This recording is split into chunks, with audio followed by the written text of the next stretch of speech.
রিচা ঘোষের মনে হচ্ছিল রবিবারের রাত যেন শেষ না হয়। অনূর্ধ্ব-19 বিশ্বকাপ জিতেছেন, আইপিএল জিতেছেন, কিন্তু বিশ্বকাপ জয়ের ব্যাপারটা একেবারে আলাদা। রিচা যেন এখনো একটা ঘোরের মধ্যে দিয়ে যাচ্ছেন। মাঝে 24 ঘন্টা কেটে গিয়েছে। রিচা বলছিলেন স্বপ্ন পূরণের রাত।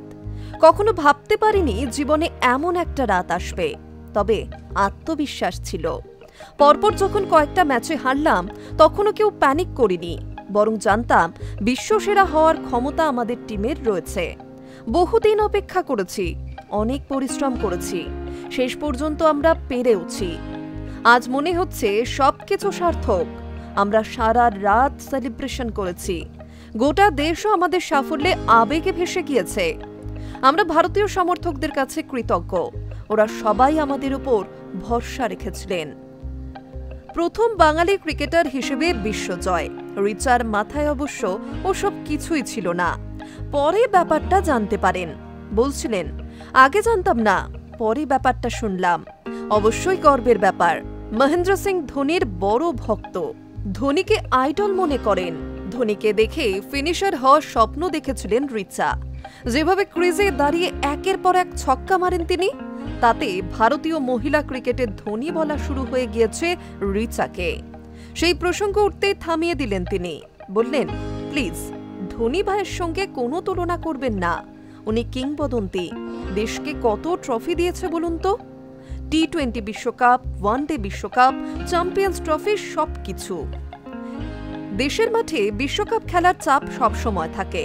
ফাইনালে সেই চাপ যে আরো অনেক বেড়ে যায় সেটা বলাই বাহুল্য। ফাইনালের আলাদা প্রেশারটা কি অনুভূত হয়েছিল? রিচার কথায়, বিশ্বকাপে সবসময় চাপ থাকে, আর ফাইনালে তো আরো বেশি চাপ ছিল। নভি মুম্বাইয়ের গ্যালারি পুরো ভর্তি ছিল। এরকম ভরা গ্যালারির সামনে ফাইনাল খেলার অভিজ্ঞতা খুব একটা ছিল না। তবে আমরা ঠিক করেছিলাম ম্যাচটা জিতেই আমরা মাঠ ছাড়ব।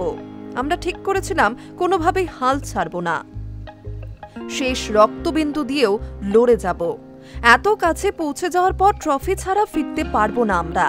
ফাইনালে নামার আগে টিম হারলে সবাই আমরা একই কথা বলেছিলাম টুর্নামেন্টের শেষ দিন নিজেদের সর্বস্ব উজাড় করে দিতে হবে।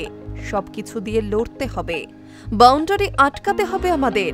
আমরা একে অন্যের সাফল্য উপভোগ করেছি। রবিবার রাতে ট্রফি জয়ের উৎসবে আবেগের বহিঃপ্রকাশ ঘটল। হরমনপ্রীত কৌর নিজে এসে মিতালি রাজ, ঝুলন গোস্বামীর হাতে ট্রফিটা তুলে দেন। ভারতীয় মহিলা ক্রিকেটের দুই কিংবদন্তি কখনো বিশ্বকাপের জয়ের স্বাদ পাননি। 8 বছর আগে কাপ জয়ের খুব কাছে গিয়েও শেষমেশ সেটা হয়নি। হরমনপ্রীত যখন ঝুলনের হাতে কাপটা তুলে দিলেন, ভারতের কিংবদন্তি পেসার নিজের আবেগকে আর ধরে রাখতে পারেননি। হরমনপ্রীতকে জড়িয়ে ধরে কেঁদে ফেলেন ঝুলন। রিচা বলছিলেন, ঝুলুদি মাঠে আমাদের সঙ্গেই ছিলেন। এই দলটার সঙ্গে ঝুলুদি বহু বছর জড়িয়ে। আমরা ঝুলুদিকে কথা দিয়েছিলাম বিশ্বকাপ জিতব, আর ট্রফিটা ওর হাতেই তুলে দেব। সেটাই করেছে হরমনপ্রীত। এই জয় যতটা আমাদের, ঠিক ততটাই ঝুলুদিদেরও। High news network.